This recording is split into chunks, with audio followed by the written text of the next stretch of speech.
ఇప్పుడు దేవుని నమ్మండి క్రాంతి గారు అంటే మీరు వెంటనే ఏమంటారు, ఏ దేవుడు అండి అంటారు. అంటే దేవుడు అంటే ఏ దేవుడు అనేటటువంటి ఒక అపోహ దేవుడిపై ఏర్పడిపోయింది. ఇంకోటి ఏంటంటే దేవుడు, దేవి, దేవత, దేవుళ్ళు, స్త్రీలింగం వచ్చేసింది, పురుషలింగం వచ్చేసింది, బహువచనం వచ్చేసింది. కానీ అల్లా అంటే ఇక్కడ స్త్రీలింగం రాదు, అల్లా అంటే బహువచనం రాదు, అల్లా అంటే సృష్టికర్త. అంటే పురుషుడా స్త్రీయా? సరే, ఇప్పుడు లైఫ్ యొక్క మిస్లీహి షైవన్ అని ఖురాన్ అంటుంది. ఆ అల్లాను పోలినది ఏదీ లేదు, కాబట్టి ఆయన స్త్రీయా పురుషుడు అన్న డిబేటే పెట్టకండి అని ఖురాన్ అంటుంది. ఎందుకంటే అల్లాను పోలినటువంటిది ఏది లేనప్పుడు ఆయన ఆడనా మగనా అని ఏదైతే మనం ఇక్కడ ఆడ మగ ప్రతిమలు చేసేసుకుని వీళ్ళు ఆరాధిస్తున్నారో వీళ్ళు క్వశ్చన్ చేయకూడదు. ఎందుకంటే లైఫ్ యొక్క మిస్లీహి షైవన్, ఆ అల్లాను పోలిన ప్రతిమ ప్రతిరూపాలు విగ్రహాలు ఏమి లేవు కాబట్టి, ఆయనకు సరి సమానులు ఎవరు లేరు కాబట్టి దేనితో కూడా మనం కంపేర్ చేయకూడదు.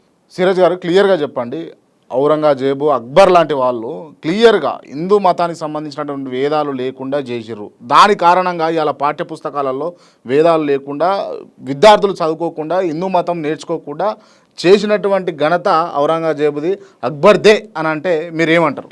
క్రాంతి గారు, ఏదైతే మీరు ప్రశ్న అడుగుతున్నారో నిజంగా చెప్పాలంటే ఇవి 2024 డిసెంబర్ ఎండ్లో ఉన్నాము, 2025లోకి వెళ్ళిపోతున్నాము.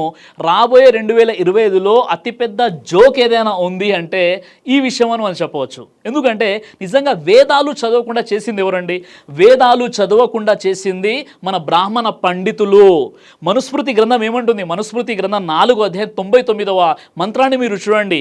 శూద్రులు వేదాలు చదవకూడదు. ఒకవేళ శూద్రులు గనక వేదాలు చదివితే వారి యొక్క నోటిలో వారి యొక్క చెవులలో సీసం పోయాలని ఉందండి. మనుస్మృతి 8వ అధ్యాయంలో కూడా ఉంది. శూద్రులు అనబడేవారు వారు వేదాలు చదవకూడదు, వేదాలు వినకూడదు, వేదాల్ని ఉచ్చరించకూడదు, వేదాల్ని బోధించకూడదు. అలా చేసినట్లయితే వారి యొక్క చెవుల్లో వారి యొక్క నోట్లో సీసం పోయండి. ఇంత ఖచ్చితంగా ఉంది.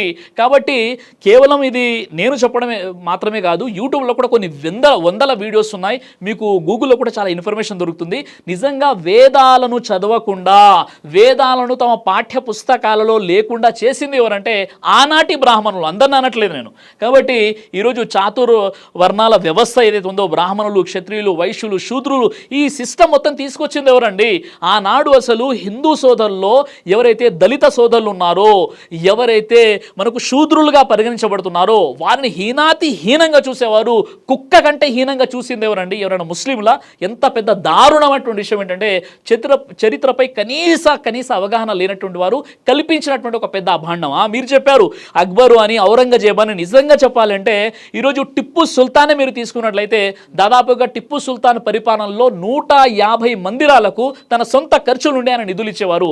బాబర్ కూడా తన యొక్క ఆస్థానంలో ఎంతోమంది హిందువులు ఉండేవారు, బాబర్ కూడా కొన్ని మందిరాలకు ఆయన నిధులు ఇచ్చేవారు. తర్వాత కొంతమంది గజనీ మొహమ్మద్ లాంటి వారు కావచ్చు, ఇంకా కొంతమంది కావచ్చు, కొన్ని హిందూ మందిరాలను కూలగొట్టారు అని చెప్పడంలో ఎలాంటి సందేహం లేదు. చరిత్రలో ఇలాంటి కొన్ని తప్పిదాలు జరిగాయి.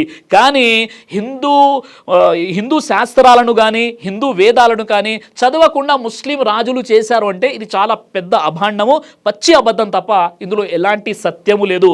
పైగా ఆనాటి హిందూ సాహిత్యాన్ని ఇతర భాషలో, పర్షియన్ లాంటి భాషల్లో ట్రాన్స్లేట్ అవ్వడానికి ఆనాటి ముస్లిం రాజులు ప్రయత్నం చేశారు. మీరు క్లియర్ కొన్ని దేవాలయాలు చూసినా కూడా ఎందుకు వస్తున్నాయండి, మసీదులు ఎందుకు వస్తున్నాయి, మరి మసీదులు ఎందుకు కట్టారు అక్కడ అని అడిగితే, సార్ ఒక్క విషయం, పురాతన కట్టడాలు ఎందుకు తవ్వకాలలో పురాతన కట్టడాలు ఎట్లా బయటకు వస్తా ఉన్నాయని అడిగితే వాటిని క్రాంతి గారు, మనకున్నటువంటి ఒక జీవో, మన రాజ్యాంగం ప్రకారంగా స్వాతంత్రానికంటే ముందు జరిగినటువంటి సంఘటనలు ఏవైతే ఉన్నాయో వాటిని మళ్ళీ మీరు తెరపైకి తీసుకొచ్చేసి మీరు డ్రామా క్రియేట్ చేయకూడదు. ఎందుకు అంటే, ఇప్పుడు ఉదాహరణకు చెప్తున్నానండి, నేనేమంటున్నానంటే ముస్లిం రాజులు ఎవరైతే పరిపాలించారో ఆ సందర్భంలో కొన్ని మందిరాలను వాళ్ళు కూలగొట్టవచ్చు, దాన్ని మసీదులుగా మార్చొచ్చు. కానీ ఈరోజు మన భారతదేశంలో 3 లక్షల కంటే ఎక్కువ మసీదులు ఉన్నాయి. నిజంగా ఈ 3 లక్షల కంటే ఎక్కువ ఉన్నటువంటి మసీదులో కొన్ని చారిత్రాత్మకమైనటువంటి మసీదులు తప్ప మిగతా అన్ని మసీదులు కూడా మన భారతదేశం యొక్క స్వాతంత్రం తర్వాత కట్టినటువంటి మసీదులు. ఇవన్నీ కూడా స్వాతంత్రం కంటే పూర్వం కట్టినటువంటి మసీదులు కాదు.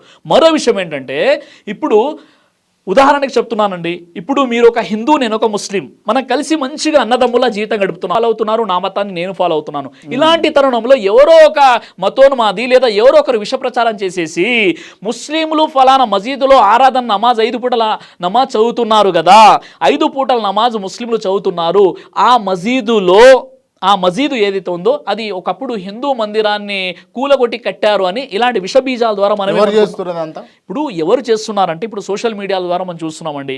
కొంతమంది స్వార్థపరులు చేస్తున్నారు, వారు ఎవరైనా కావచ్చు. నేను చెప్పే విషయం ఏంటంటే క్రాంతి గారు ఒక విషయం తెలుసుకోవాలి. మనం ఇక్కడ కలిసిమెలిసి అన్నదమ్ముల్లా మీరు నేను ఉంటున్నాం.